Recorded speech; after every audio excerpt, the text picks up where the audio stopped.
What's up, everybody? It's your boy Ty. Today, we are going to be going over my May watch list. What does that mean? I'm just going to be talking about each movie that I watched in May, giving a rating, a brief review, and honestly, there's a lot, so we're just going to kind of burn through these quick. One thing that's kind of cool is that I started my channel early May, like just the first few days, and my first video was a review of Guardians of the Galaxy 3, which came out at the beginning of the month. So this is kind of like a recap of the movies that I watched during my first month of having this channel. That's just pretty cool to me. So with that being said, let's just get right into it. Shout out to Letterboxd for helping me keep track of all these movies that I watch. If you guys want to follow me on Letterboxd, the link's in the description down below. Also, if you follow me, I'll definitely follow you back. Just like drop a comment like that you came from YouTube, just so I know you're not like a bot. So this past May of 2023, I've watched 22 movies, okay?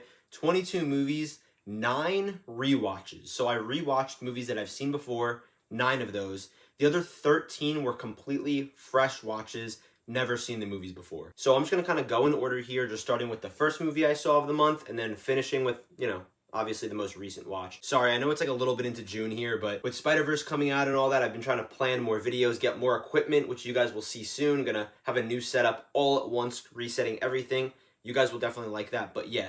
Sorry about that. I know it's a few days in, but it's not too late, so better late than never. All right, guys, we're going to kick off this month of May with 2 movies that I watched on May 3rd. Didn't watch any movies the first 2 days, but on May 3rd, I watched 2. One was a rewatch, that being Guardians of the Galaxy 2. This was in preparation for Guardians 3, which came out a few days later, and yeah, this is just a great movie. I love the gang when they're all together. I love their chemistry. I think the story in this one's pretty good, but I don't think it's as good as the other 2. And yeah, Ego's a pretty decent villain. I love the whole Yondu storyline, and overall, I mean, who doesn't love an adventure with the Guardians? The second movie I watched May 3rd, I watched the first time, is called The Meyerowitz Stories. Gonna be honest with you, I went into this expecting a lot. I know that Adam Sandler was playing a more serious role in this, and I loved Punch Drunk Love, where he played, a more serious role. Ben Stiller I really love, and I don't know, the acting performances were pretty well, but I just didn't really love the story. I mean, objectively, I saw like the ratings and reviews of this. Apparently it's like a pretty good movie. I don't know, it just didn't really click with me, and this seems like the type of movie that I'd normally like, kind of like a family drama, dealing with a lot of things of that nature, but just didn't really sit well with me. I mean, yeah, maybe go check it out and you'll like it. The next day, May 4th, Star Wars Day, I watched 2 movies. The next day, May 4th, I watched 2 movies. The next day on May 4th, Star Wars Day, I watched 2 movies. On May 4th, I watched 2 movies. On May 4th, Star Wars Day, I watched 2 movies. Both of them for the first time. The first of these 2 is Wedding Crashers. This is a hysterical movie. I really love it. Vince Vaughn and Owen Wilson are just playing off of each other. I love their chemistry. But let me tell you one thing. As much as I think this movie's hysterical, it takes a complete nosedive in the 3rd act. And I think it just gets so boring. There's not too many jokes. There's the, classic the meatloaf joke cameo with Will Ferrell, but I just don't like the last act of this movie, but the first 2 acts are so great, so it's still a pretty good watch. That same day, I watched what some people are calling like the sleeper of the year, at least like blockbuster wise, that being Dungeons and Dragons Honor Among Thieves. I don't really know too much about Dungeons and Dragons as a whole, never played the games or anything like that. My only experience with it would be like Stranger Things and the way that they apply that to the narrative, but don't really have any experience with this, and I gotta say, it really hit. I thought it was emotional at the end. I thought Chris Pine and Michelle Rodriguez were really great leads for this. Michelle Rodriguez does not get the credit she deserves. She's been a great actor for 2 decades now. I really like her, but yeah, I thought the jokes really hit. The story was pretty good. Maybe it wasn't perfect, but I'd love to see a second one. Am I dying to see a second one? No, but hey, if they, end up releasing one, I'll be there that first weekend going to see it. May 5th. May 5th was a special day. I saw one movie for the first time. What was that movie? Guardians of the Galaxy 3. What an epic yet grounded conclusion for this group of heroes that we all love to death. The way this movie focuses on Rocket's story and it just brings all the emotions out of you. It rips your heart out. It puts it back in, concludes perfectly, and just has a great, nasty villain. It's funny, not as funny as the other ones. Man, this movie just hit. Definitely was a much-needed win for Marvel, and yeah, overall, I definitely loved it. May 8th, I got around to watching a movie that everyone, goes crazy over. It's my first time watching it, Parasite. Parasite is a really great movie. The only thing is, I don't really know if I thought it was that 10 out of 10 that everyone really thinks it is. Don't get me wrong, like I said, it was really good. It had very tense scenes.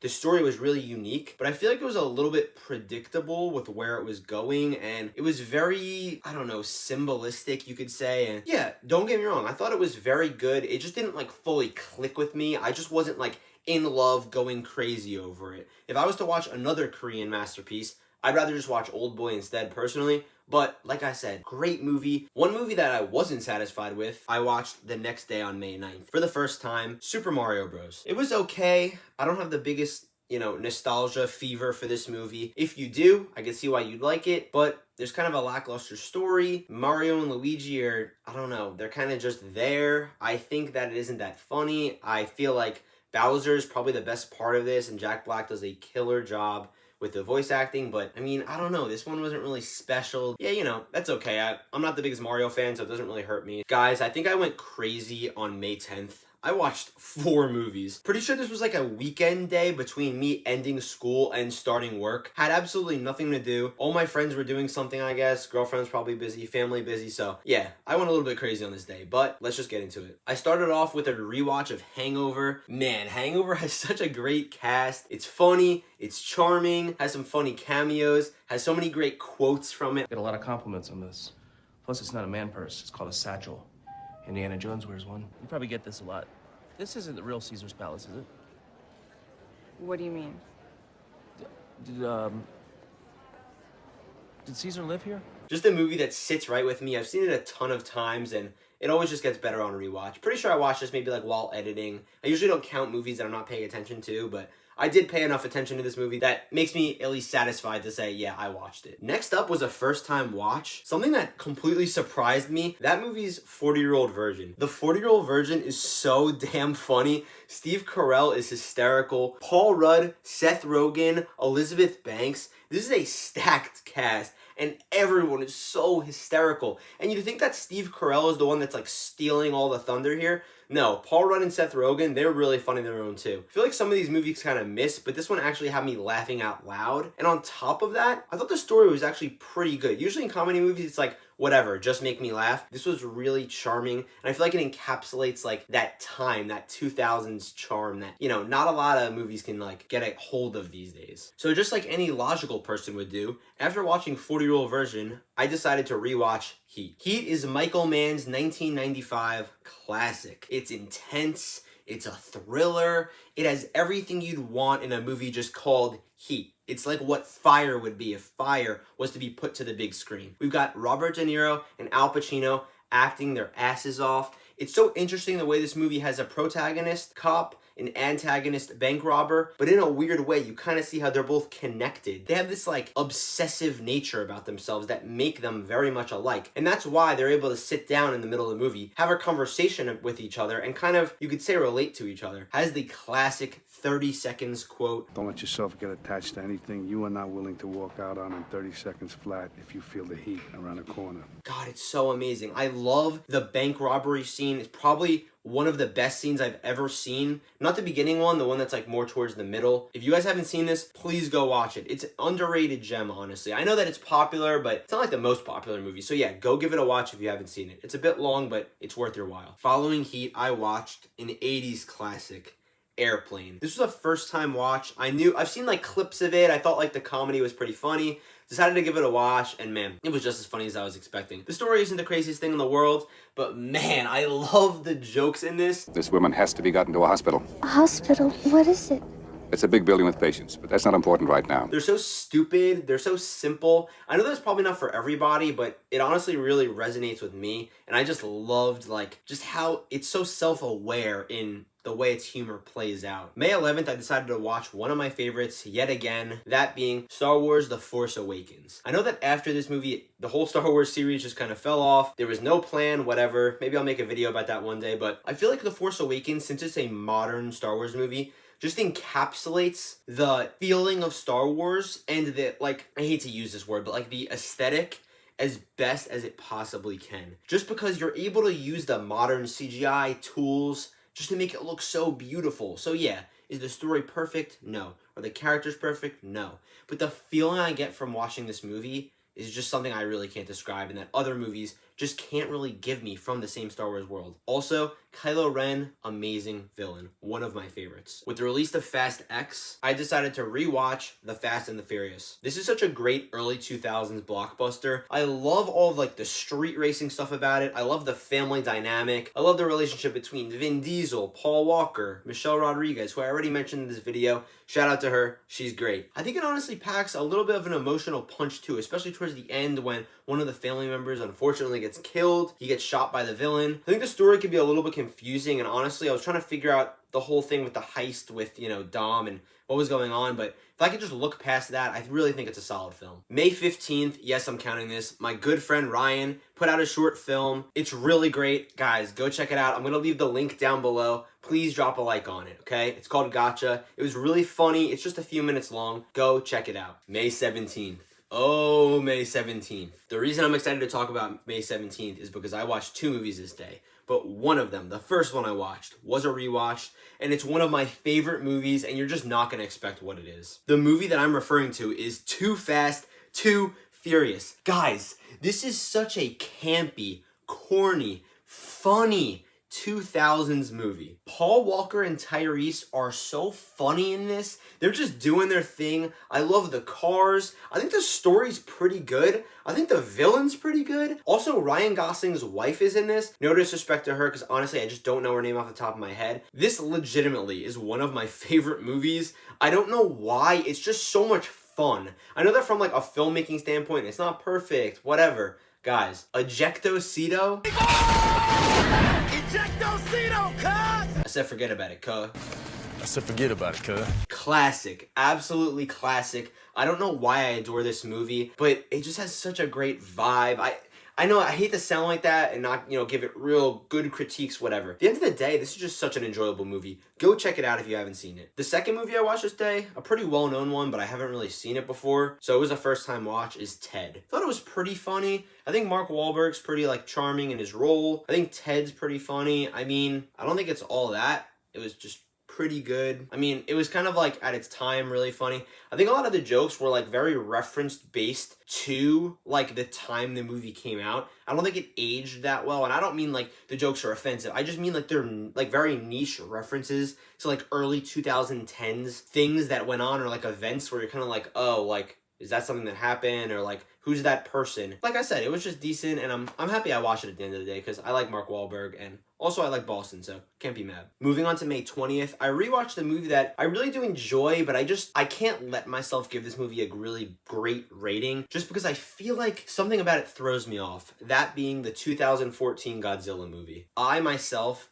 love just big monster movies. Some of my favorite movies. I feel like there aren't really that many released nowadays, but really like this movie. It's enjoyable, but there's just some things that are kind of weird to me. Godzilla only shows up halfway through the movie. I know that a lot of complaints about the MonsterVerse in general, the King Kong movies, is that it's too focused on the people. I think this movie does actually a pretty good job at making the characters interesting, because we have Aaron Taylor Johnson in this. We have Elizabeth Olsen, they're pretty good. They kind of just look like babies in this because this is very early in their acting careers, and I don't know. I mean, the CGI looks amazing. I really like the big battles, but it's a little bit slow with the pacing, and I mean, it's not bad, and I really do like kind of the feeling it gives off, the tone, but I like how serious it takes it, but yeah, I mean, it's just kind of okay at the end of the day. May 23rd, I rewatched one of my favorites. I just reviewed it on the channel, Iron Man. Iron Man is a great film. Love it to death. I know that some people, maybe who don't like the superhero genre might say, oh yeah, it's okay, it's not bad. Guys, this reinvented the way that movies are made today, because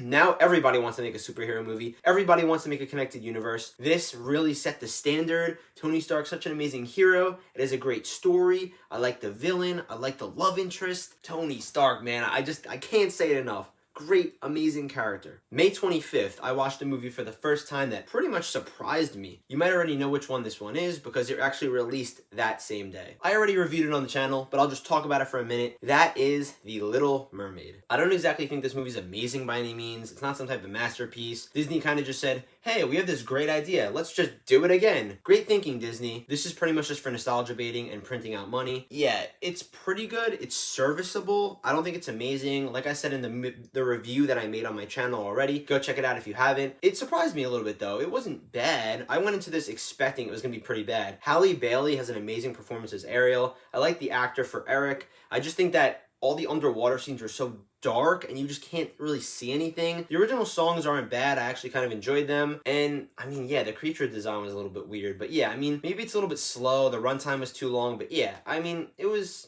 okay. May 27th, I watched Scary Movie for the first time. This was a late night watch. Honestly, it was really funny. I don't think it's like amazing. It was pretty good. You know, I really don't have that much to say. I can't really tell you much about the cast or, you know, the narrative or, you know, the cinematography or the sound design. Nah, it was just pretty funny and, you know, that's about all I have to say. May 29th, I watched 2 movies, 1 rewatch and 1 brand new watch. The first movie of the day I rewatched. For some reason, I've been watching a bunch of comedies, especially like 2000s comedies. Those like, they don't make them like they used to comedies. Yeah, that movie is Step Brothers. Step Brothers is pretty funny, man. I don't think every joke lands as much as everyone says that they do. Maybe that's just me because I've seen this movie a good amount of times at this point and it's kind of hard to make me laugh when I've just seen it a lot. You know what I mean? You're just exposed to it a ton, so it doesn't really hit the same anymore. I love the Catalina wine mixer. Hasta tu amor. Folks and I love how, like, you know, both of them hate the brother and they're just trying to, like, do the worst things to him. Catherine Hahn is just so funny. I really love her. She's great. I think she's really underrated. But yeah, nothing too crazy. Just another funny classic. And on that same day, a first-time watch, a movie that I am so happy that I ended the month off with is District 9. This one completely blew me away. I was so surprised at how creative and fresh this story was. I understand this movie's 14 years old. It's not fresh. I never saw it before and I didn't really know what it was about. Kind of just threw it on because I was like, oh, this kind of seems like a pretty cool alien movie. And like I said before, especially earlier in this video with Godzilla, I just love like monster movies. But this one's more political. It's a little bit more action based and it's just really creative the way like the story unfolds and you start to learn more information. The lead character is really great. The alien design, especially at the time, is amazing. And I'm really praying that District 10 gets made and that it comes out because apparently it might come out soon. So yeah, guys, that was all 22 movies that I saw in May. If you want to keep up with what I'm watching, like I said, drop a follow on the Letterboxd down below. Comment on one of my reviews that you came from YouTube and I will follow you back. Please drop a like if you really like this video. Consider subscribing if you want to see more content like this. But guys, I love all you. It's almost been a month on this channel. So grateful for all the support. I will see all you guys in the next video. Bye-bye. Oh, so you wrote Ho for show. Yeah, I remember that girl. She was a hoe. For show.